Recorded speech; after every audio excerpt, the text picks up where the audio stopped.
Hi, welcome to Art Gossip Manchester. My name's Amelia Manning. And I'm Elkie Talbot. And this is our first episode of our podcast that we're making. We are both second year art history and curating students at Manchester Met. And this episode is called To Tour or Not to Tour. This is focused on the exhibition which is on at Home Gallery, Manchester, called A Fine Tooth Comb, which has been created by Lubaina Hamid. It's compiled of 4 main installations with the idea of uncovering invisible geological, historical, environmental and political layers of the city, and that we should look closer at what surrounds us. I should preface, we actually originally saw this by going on an audio describe tour at Home, which had an audio describer and the Home's main curator. I think Clarissa Koff, the creative director there at the minute. And so we actually got shown around in a different way as to how you'd normally experience working your way through the gallery, and we offered insights in a way that we wouldn't have had before. And like when we went the second time, we saw it had its pros and cons, and we're going to discuss that later on, what we thought went well and what we thought didn't. We are going to put some images up on the screen, so you will have seen what we are talking about. Thank you for that introduction, Amelia. You're welcome. So I thought we might as well just crack on and sort of do it in the way that the exhibition is set up. I feel like that would make the most sense. So the first artwork that is installed is actually Lubaina's work. Yeah. And she has a series of found objects that she's painted like various people onto. And she actually said, regarding to the exhibition, it is very important to me. And she said she wanted people to go away and never be able to experience the city in the same way again, which is a pretty... That's a bold statement to make about your work. But I actually really liked her work on reflection. Yes. I felt like during the tour, I didn't really get a chance to think about it. Yeah, I think the second time you went, you can get a better look at it, can't you? And because they didn't really discuss the context, it was more just visually what was there. Yeah. Which was a little bit restricting. But when I did the reading on it, I actually found out that her practice, she tries to look at the homeless community and basically showing people or showing experiences that aren't as visible. And I just thought that was really interesting when you think she's like painted people inside drawers. Mm-hmm. And it's like the people that are tucked away and the people that you don't see in society. Yeah. You know, something the government is trying to suppress. So I just thought that was really interesting. Yeah, just in reference to what you were saying, I remember the lady saying that it sort of felt like these drawers and stuff, that's all these people have, perhaps. This is what they can take with them, and the fact that they don't have a stable place that they're living in. Definitely, and they're sort of just living out of that, what they have on them in the moment.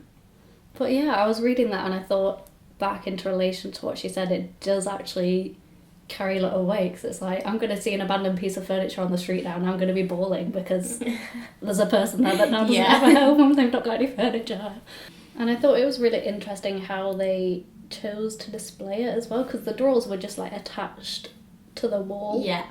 Which I didn't really get the significance of that so much, but it was, I suppose, more accessible for people to get a better view of. Yeah, I think as well, because that was all created by Lubaina, they didn't actually explain it on the tour. And apart from the main bit, which was this fire cart, they did not explain any of her other pieces or give context to them. So you sort of just had to like make your own mind up whether you were even going to look at them in that sense. I know, and we didn't even found door that she'd painted like the flowers on and the different colours on. That wasn't even spoken about. That was kind of just brushed over, and I didn't even know that was her work as well, or part of that series. I think especially as we literally walked straight past it to go into another part of the exhibition, and it was just completely ignored. Yeah, there's a door leaning against the wall there with some paint on. Yeah, they spoke about the cart, which was of a similar design and idea, but they obviously had different meanings.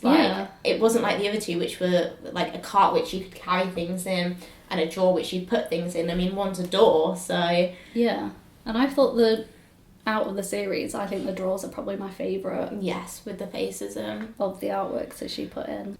I feel like next we're going to move on into the exhibition of the guest artists that Lubaina chose to have come in.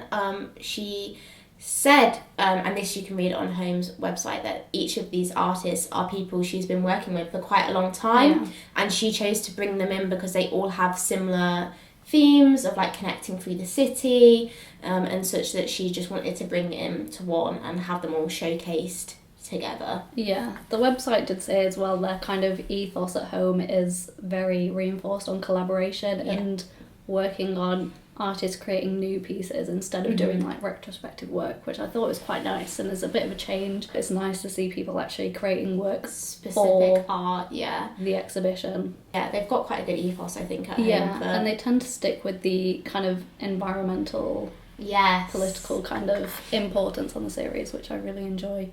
But in regards to this one, they actually described it as trying to unearth hidden layers within the city of Manchester. And I think the next piece that I'm going to talk about goes into that quite nicely in terms of looking at the birds and the wildlife of the city that you might not necessarily... You know, we have pigeons. we see the pigeons. The pigeons are there. But in regards to the preservation, I guess. Yeah, and particularly on the land that actually surrounds the gallery. Which is basically, at the moment, just quite a lot of brown sites, which is going to be built on into, from what I gather, some very big skyscrapers, apartments, offices, etc. Which all used to be natural green land. And the next artwork actually touches on that quite nicely. So this is Rebecca Chesney's work now that we're going to be talking about. But Rebecca Chesney's practice essentially focuses on the perception of land, the impact of human activities on nature, and our understanding of nature, and how we are relayed false information about the wildlife here. And it's kind of expressed that, oh, you know, the wildlife's still here, you're just not seeing them. But that's not true. That is, not in the city centre. And the falsehood that, oh, they can still make their homes here, there's not a lack of resources, but when there's no trees and there's no food. It's cause and effect, the first piece that you see from her work, and it's this huge textile, I think it's on cotton canvas, they said on the tour, with these big red lines are paved through it, and it's actually meant to depict some development plans for these brown sites that are local. And I thought it was just one from what we got during the tour, but it's actually an overlapping of various planning developments. And I think it's a really interesting take on sort of land ownership, which is just, especially in Manchester, there's just such a competition for space at all times, and nothing is ever finished. There's always construction going on. There's always something new being built. She, if I remember from the audio tour, actually wanted to use the piece of brown land, didn't she, to do an event on, and the council actually did not give her planning permission for it, as someone is in the process of buying the land to build something on. So no one's actually got it yet. But but they still wouldn't let her do it. And it wasn't like, you know, it's just going to be a one-day thing. I think she wanted to do quite a few things and make use of this space while it was still available. But still as like a semi-permanent instalment from what I gathered during that. But yeah, it's just funny to think about something that's not been touched in, you know, maybe 40 years. But as soon as someone's interested that's not going to develop a big set of offices on there or something non-profitable, like, just have no interest in. It's not happening. It's not just the canvas work that is in this cause and effect thing, it also includes the soundscape, which also unfortunately on the audio tour it wasn't played, obviously because they were busy trying to describe all the artworks, but having gone back on a second visit and having that playing, I think it really added to the atmosphere, the quality, because I just didn't know they were even a conjoined piece. No, I didn't quite understand why they suddenly then just started playing the audio at the end and then turned it off, like, as it does go so well with the piece when you're actually looking at it. So it sort of made no sense. Yeah, and it just kind of continues this idea of competing for space, but in between wildlife and development, as opposed to just development versus development. But I was reading, and the plot that the soundscape was filmed at has actually since been developed, because this one was from 2020. Oh, okay, yeah. I think in relation to birds brings you very nicely onto the other piece of work that was created by Rebecca Chesney. Yeah, I think this one is probably my favourite, or the one that I was first interested in when I saw it, because I just really like the way it's arranged on the wall. It's quite a spectacle. Yeah. Even though it's all in these small frames, the scale of it is pretty impressive. And I remember talking to Clarissa when we had the audio described tour, and she actually mentioned that it's set out that way because it's meant to mimic a flock of birds. Yes, which you do get. Which like, makes a lot of sense. When you'll see the photos, you will really see that. It's almost like they're sort of coming into land or flying through the sky, and it looks really impressive. But what it basically entails is these pages taken out of... The book is called The Popular Handbook of British Birds, and it is written by P.A.D. Holland. And basically what she's done is painted over all the birds that are now on either the red or the amber list of the UK conservation status list. And I actually found out, having a look at it, that it has doubled in number since 1996 when it was first released.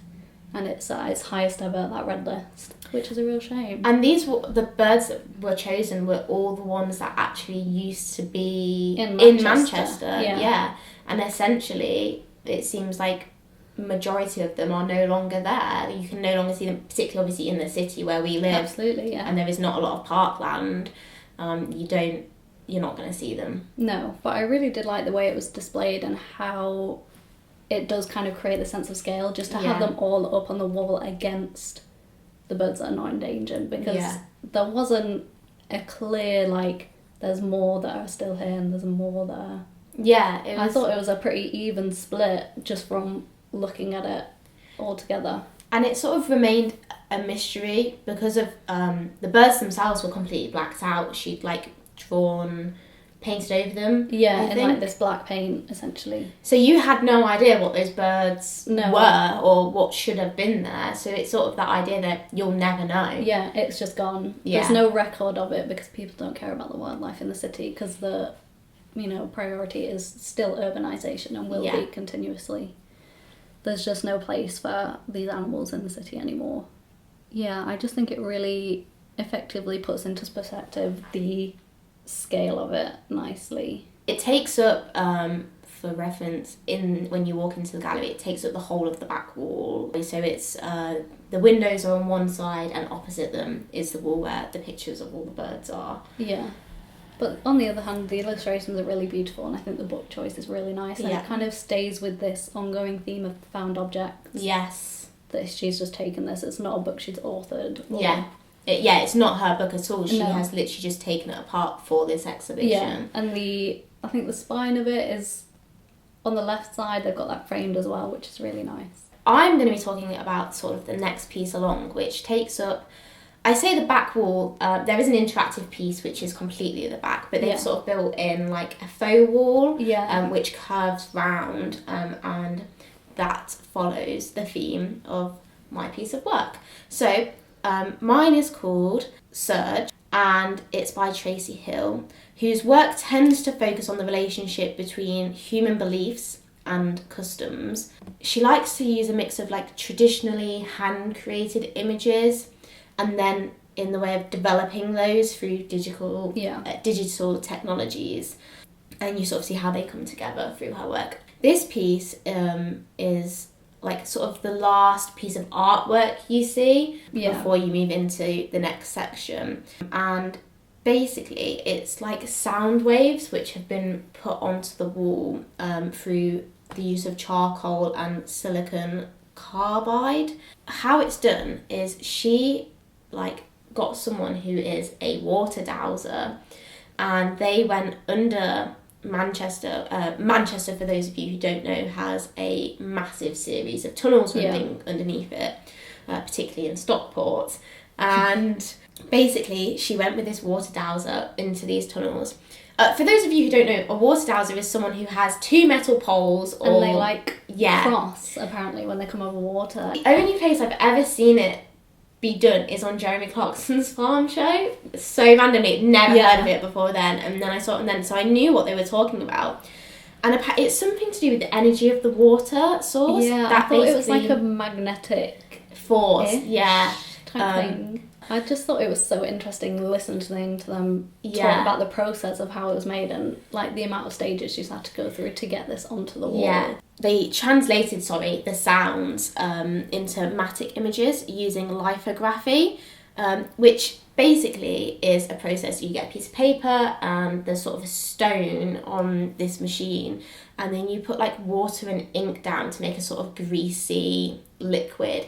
And the stone basically, from what I gather, vibrates and like creates like these lines going up and down. Right. And eventually, once the like ink settles, you can see these sound wave patterns that have like been converted, obviously, from a literal noise from this water source to an image on paper. She then basically grafted all these sound waves into the gallery space by hand, and that took her 162 hours. Yeah, for people to then come and put their crummy feet into. That was the issue. So I didn't quite understand this choice. So some of it was on the wall, and some of it was on the floor. Now, obviously, for it to be on the wall, it was put down, attached with glue, and it was like had some form of adhesive. As you would expect. Yeah, because you're in an art space and there is potential for things to get damaged. However, on the floor, it was obviously hand drawn. They did not stick it down. A massive issue of people just walking on it. Yeah, walking through the actual exhibition themselves and like ruining it because it hadn't been stuck down. I couldn't quite understand that, especially after, so we went and visited the gallery space twice. The first time we visited it, we could see a little bit had been knocked, and they'd already had her come in once to fix it. To redo it. We went in again 2 weeks later. Yeah, and they had the like little rope around it, to stop people walking on it. Had signs up saying, don't. It was pretty obvious. The line. And yet we noticed 2 big bits which had very clearly had someone just walk through them, and it was scattered all over the place. And I think that's a massive shame because it is really spectacular. But I can't quite fathom after the first time not gluing it down then to stop that from happening in the future. The lady who did the audio description, she sort of described the piece as the abstract dynamic shapes. And then she went on to describe that in relation to the fact that we'd had the flocks of birds sort of expressed, she said that they looked like flocks of migrating birds coming through the sky. I personally felt they looked more like, waves from the sea, like coming and rising. That's what I sort of got from them, which would obviously make sense in the fact that sound waves will create that kind and of it was shape, based off the sound of water. So I think that's what I got in reference. You could also say it kind of looks like a cliff face, from like the bedrock and stuff like that. Yeah, like a landslide type. Yes. Right. With the colour. On the wall, it was quite. It wasn't dull. Like, they're spectacular shapes. They're really fascinating to look at. But on the floor, I'm not sure what she'd added in, but it was like glittery. Yeah, they had gold glitter in them. And I couldn't understand why she'd chosen to do that on the floor and not on the walls, because it really stood out. You could see it from across the room on the light. It sparkled. It looked fantastic. It was really effective. Yeah, but I couldn't understand why it hadn't been carried through the whole of this piece of art. Just a final little bit of information on this piece. This actually was the water source they found underneath the gallery itself. Yeah. And they actually reflected the flow of the water and where it goes underneath the gallery.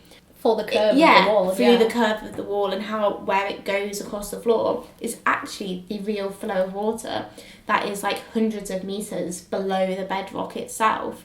And it was really good at showing off like the gallery. I thought there's so much history on where this has been built, and like it's so like far away from us, and yet they've been able to represent it into I feel like it is something Home Gallery do quite originally, because obviously the Whitworth and the Manchester Art Gallery, they all want to say, we're really interested in Manchester's history. Yeah. But I really like the way Home approach it from a more environmental and geological perspective, as opposed to just going, through the history book. Yeah, I think Home is very different to both the Whitworth and Manchester Art Gallery. I mean, again, they're very different from each other, but I think Home have taken a real environmental stance on the sort of art that they're looking at and how they're like approaching it. They seem really good in that. I don't know if you've got anything else to add about the exhibition itself. I had a little question to pose, actually. Yeah. So it was Clarissa Koff,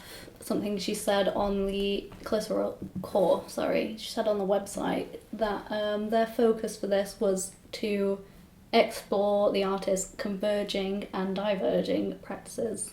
So my question to you is, do you think they are more converging or more diverging in this exhibition? Quite opposites, I think, aren't they? Like, in the sense... I felt the last instalment just felt very separate. Yeah. I don't know if it was because the space was cut off or because of the way we experienced it in the audio tour. Yeah. But I thought the rest of it all knitted together really nicely.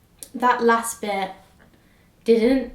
To me, it didn't feel part of the same exhibition. I didn't get, like, the same themes of sort of the environment. I mean, I suppose you could say... by the way, what we're talking about, there was an audio piece and it had two videos up. One side showed a video from the Music Academy in Poland. Yes. And then the other video was from Manchester Library. And both of them... Yeah, both very kind of opulent, very sort of neoclassical-ish. Yeah, so they said one was neoclassical and one was neo-Gothic. Right. From what I remember. I don't know which one is which. So the neoclassical one would be the one in Poland. Right. Because it used to be a palace, and the library in Manchester is like... It's the same with like the John Rylands Library. They're both neo-Gothic, which obviously means they were both actually constructed after the period in which they are set, which is a spectacularly grand building, by the way. It is worth having a look at.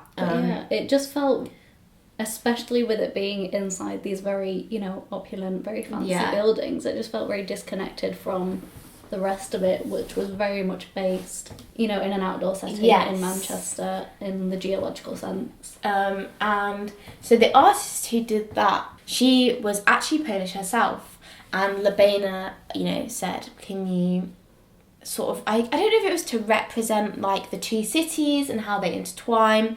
There was audio, so on one side we could see this girl playing her cello, and on the other it was a poem of another artist. Yeah, she was kind of quietly repeating some of the phrases in it. I don't think she was reading it. Yeah.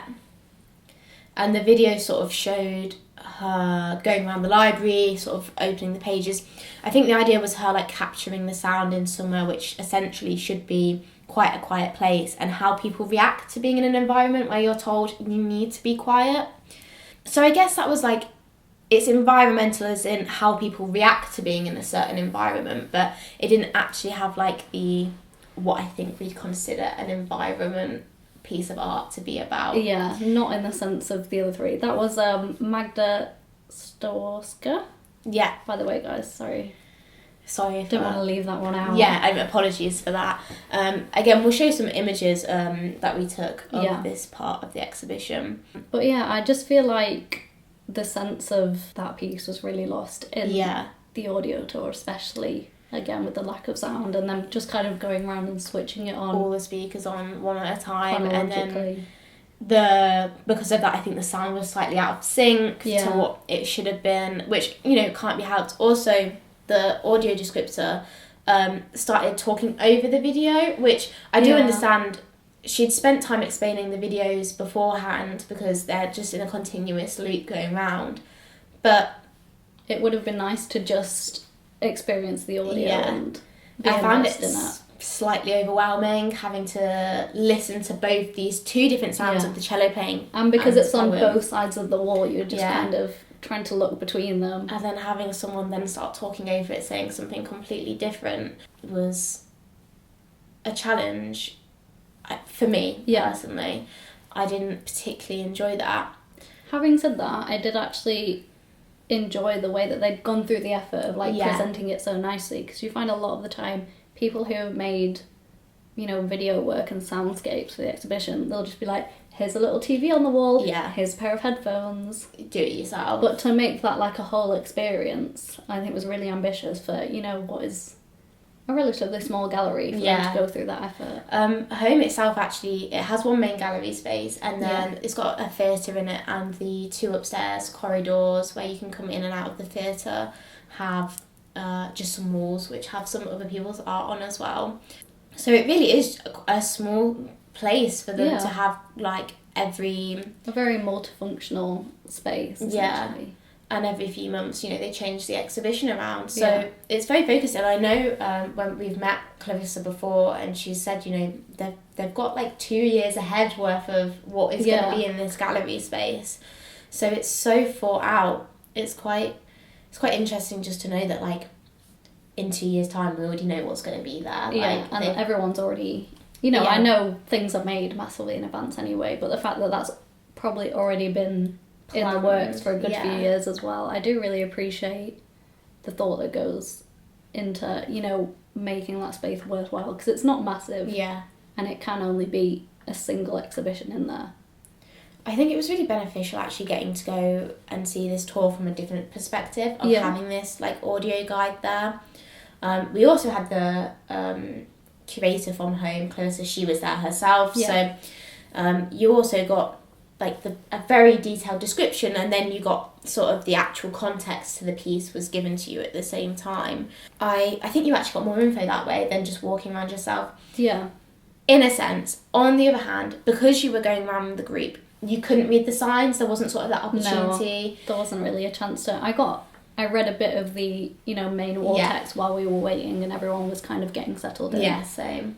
You also couldn't really stand there on your own and take in the piece. You were constantly with a group of people. And I think there was probably like 20 of us there maybe. Yeah. And we couldn't really all fit around. So the first thing we looked at was that, like, the fire cart. Yeah. And I didn't really get to see much of that at all. No. Which I think is why we ended up going again.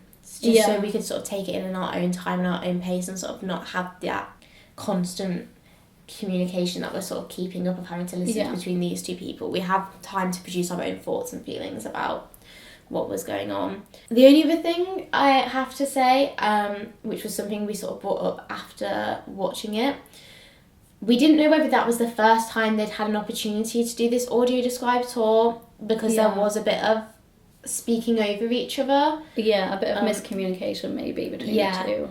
Of who was talking when, and I felt, I don't want to be critical because I really enjoyed it, and I actually would say, if for anyone, if you're going to see an exhibition, go and see it on a tour where they're going to have someone who's going to explain it for you, and that's why we've said you get those extra nuggets of you know, to information. Tour or not to tour. And I personally, in something like this, would say tour, because you do get a bit of extra information. But also, don't tour. Don't tour. You have to do them both, I think, to get a real experience. Everything, I think. To take what you want from it and to then get, like, the extra information. For me, I definitely think they were worthwhile experiences, but I preferred going back on my own, especially with the importance of the soundscapes in that exhibition. Because that was just, you know, completely lost for me, because they sort of switched it on for a bit and switched it off, and I was like, oh, what was that actually for? It was a massively different experience when we walked into that room the second time and we could hear all the noises going on. I was less bothered by the digital one at the end, I found, because I could hear it with the birds. Yeah, that was kind of contained into and it really, actually, I think I preferred it the second time for, I think, going in your own environment and taking it in at your own pace.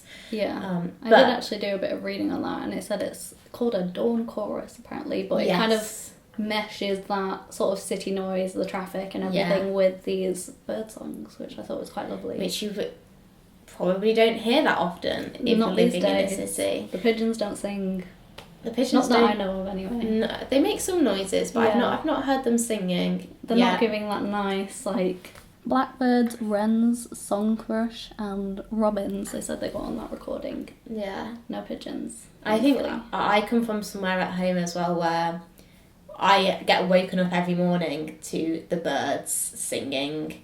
Where I live, there's just like a massive hedgerow, and it is so loud. You do not get that here. That is completely you're getting different. traffic. Yeah, you're getting ambulances, police cars, roadworks, people shouting. Yeah. Which, you know, I quite enjoy sometimes, the busyness I'd rather of the city. a nice bird song to Yeah. wake me up in the morning. But it's not a relaxing sort of introduction to your day. No, it's not natural space. Even if you go into the city centre, Piccadilly Gardens is The all worst place concrete. on earth. Like, yeah. I think they've talked about redoing that as well, but I don't know I when have that'll heard be. something about that. But that's been in discussion for a long time. Piccadilly Gardens, by the way, one first made was a green space. It was designed and was meant to be something that was like a really beautiful central park of the city for people to go in. Just blows my mind that that's sort of what's our park area of the city of Manchester, and it's not. There's nothing gardenish about it. And I think that's a massive issue with this city. I think you go to other cities and they do have quite well developed green spaces, and I think that's something we're really lacking, and I think the exhibition just really showcases is really effective in touching on that. Yeah, on what should be there. Sorry if that seems slightly random, but Bit it was topic, but you know, we're in the city of Manchester, and that's what home is all about, is focusing on the local scene. But anyway, circling back to Lubina's quote of never experiencing the city in the same way again, do you agree that that has given that effect? I'm going to be brutally honest, and I didn't know that quote before we'd gone in. In fact, it wasn't until No, I don't think it was in the exhibition. I just found it on the website, home website detailing the exhibition, which we will put a link up for. So you can go and check that out yourself. I don't feel like I came out of it mesmerised and mind blown in the sense that wow, like, you know, this is our city. Yeah, in that sense, looking at the birds piece, I was quite like, oh, that's really sad. Like, we've destroyed the environment that used to be in Manchester.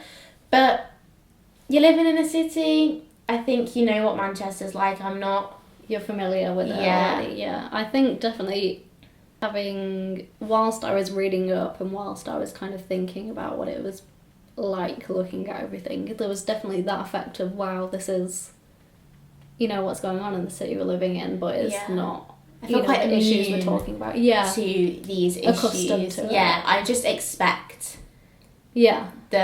not the worst, but you sort of have an you know, there's brown expectation. side, you know, there's no wildlife. And it's quite, I think, well known that Manchester is being massively redeveloped into... Constantly, to make it more upmarket, more Londonified. Yes. Just one little question. The sort of idea which I got from it as well, that not only was it to uncover the environmental elements of the city, but political elements of the city as well. And I don't know, did you get that from the exhibition?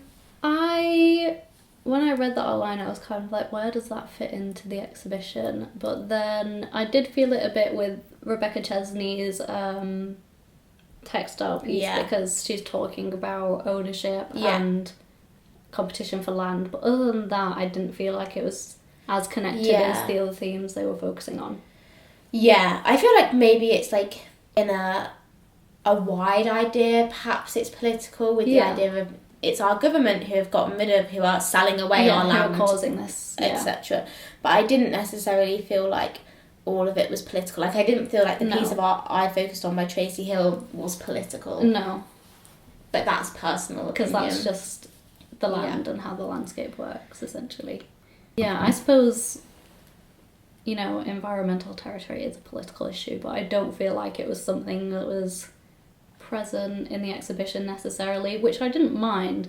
But when I read it on the website, I was kind of like, oh, I don't really know how that plays into this. But I did love I did feel like the rest of the themes were very present in terms of looking at, like, the invisible things in the city as well. Yeah. Which I really liked in terms of the birds and in terms of the found objects and the homeless community, which is, it's not invisible if you go into the city centre, but the government is trying to make it invisible. It's suppressing what is going on. And all the anti-homeless architecture in the city, like, it's a huge issue that that is still being bought into. They are actively making that and tearing all the benches from the bus stations and things like that. Just a little bit of information about the exhibition itself. It's on till the 7th of January. It is their Christmas exhibition, and we would recommend, I think... I did really enjoy it. Go and check it out if you're in Manchester. Yeah. I'm not sure there was another one of those audio described tours. When I had a look at events, I think it was kind of a one-off situation. Yeah, I feel they, I think, have the same audience who go to those. It seems to be they quite used to Gallery, the people who we were on the tour with. Just to confirm, there are no more audio tours. We went to the one, it was on the 14th of November. You'll have to wait for the next one, guys. Yeah. We'd recommend you going checking it out, especially if you've got some time off over Christmas and you're in the city. It's really interesting. And I think people know Home's got a cafe, it's got a restaurant. It's a really nice space to spend your afternoon in. Make a trip out of it. Enjoy yourselves. Treat yourself to a piece of cake. Yeah. They make really good or some cake. onion rings. Yeah, which is what we had. Cake and onion rings. Okay. Thank you for listening. Yeah. We've really enjoyed talking on this first episode, and hopefully we'll speak to you again soon. In the future. Yeah. We're not making any promises. Yeah, we'll have to see about that. Thank you guys. Bye. Bye.